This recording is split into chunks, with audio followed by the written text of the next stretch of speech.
மதிப்புக்குரிய YGM sir பல ஆண்டுகள் 22 வருஷம் எங்களுடைய அன்பு தொடர்கிறது. ஏன்னா என் பையனுக்கு அவர் சீட்டு கொடுத்து அவ்வளோ வருஷம் ஆச்சு. ஸோ அதிலிருந்து ஆரம்பித்து பல பயணங்கள், அப்புறம் இளைஞனில் நாங்கள் கூட சேர்ந்தோம், அப்புறம் ஆருத்ரா திரைப்படத்தில் எங்கள் கூட நடித்தார். இப்படின்னு பல பயணங்களில் ஒய்ஜிஎம் சாரோட இருந்திருக்கேன். பல நாடகங்களுக்கு என்னை கூப்பிடுவார், நான் நிறைய நாடகங்களுக்கு போயிருக்கேன்.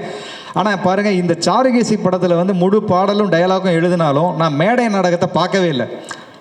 அதற்கான எனக்கு வாய்ப்பும் எனக்கு அதுக்கு அமையலை. அவருக்கு அதை கூப்பிடல, ஏன்னா நான் வரமாட்டேன்னு நினச்சிட்டாரு. கூப்பிட்டீங்களா சார்? சரி, சாரி சார், பட் அந்த நேரத்தில் நான் வந்துருக்க முடியாமல் போயிடுன்னு நினைக்கிறேன்.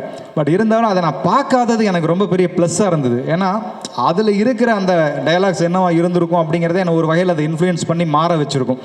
ஸோ அதை தாண்டி இதில் ஏதாவது ஒரு புதுசாக செய்ய முடியும் அப்படிங்கும்போது தான் குறிப்பாக நான் ரொம்ப ரசித்தது வந்து சுஹாசினி மேடம் கூட ஒரு பெரிய கான்வர்சேஷன், பெரிய லென்த் கான்வர்சேஷன். அது அவங்கெல்லாம் வந்து சிங்கிள் டேக் ஆர்டிஸ்ட், அப்படி அசால்ட்டாக அதை வந்து தூக்கி அடிச்சுட்டு போயிருப்பாங்க. அவங்களும் ஒய்ஜிஎம் சாரோட அந்த பர்ஃபார்மன்ஸில் ஒரு பெரிய நீளமான டயலாக், ரம்யா பாண்டியன் அவங்க சொன்ன மாதிரி அவங்க 3 பேருக்கு இடையில நடக்கிற ஒரு பெரிய கான்வர்சேஷன்.